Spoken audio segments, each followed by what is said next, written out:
Hi, I'm Andrew and welcome to Queen City Law's YouTube channel. If you want to sponsor your parents to live in New Zealand permanently, you have two options for supporting them to obtain residency. These are the Parent Retirement Visa and the Parent Category Visa. Both of these are pretty complex, so we're only going through a basic overview of the main requirements for now. Let's start with the Parent Retirement Visa.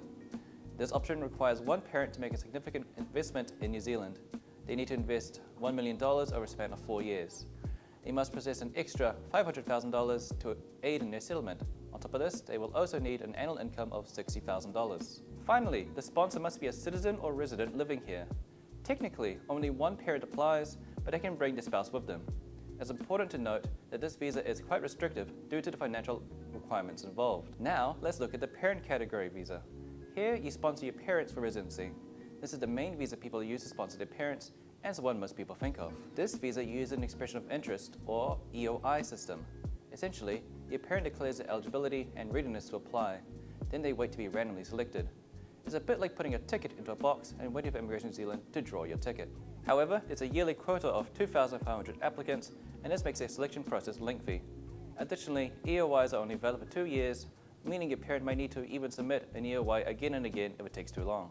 Furthermore, the parent must demonstrate an English proficiency equivalent to IELTS Level 4, although they can also pre-purchase ESOL education and declare this as an alternative. The minimum income threshold for sponsorship is calculated based on various factors, including the number of parents being sponsored. The sponsor needs to meet a minimum income requirement, which is at least 1.5 times the median wage.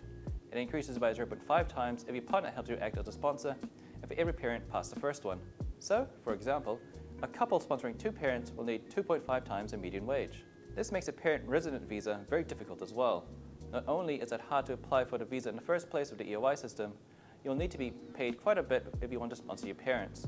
It's also hard to sponsor more than one parent as the minimum income requirement keeps going up. Finally, for either of the 2 parent residence categories, the applicant will also need to meet standard health and character requirements. In conclusion, whether you opt for the parent resident visa or the parent category visa, it's crucial to understand the requirements and complexities involved.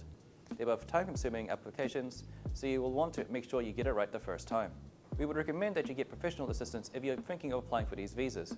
Our team of experts would be more than happy to help you with your immigration needs. Thank you for watching. If you found this video informative, please like, share, and subscribe for more content. And as always, if you have any questions or topics you'd like to cover, feel free to leave it in the comments below.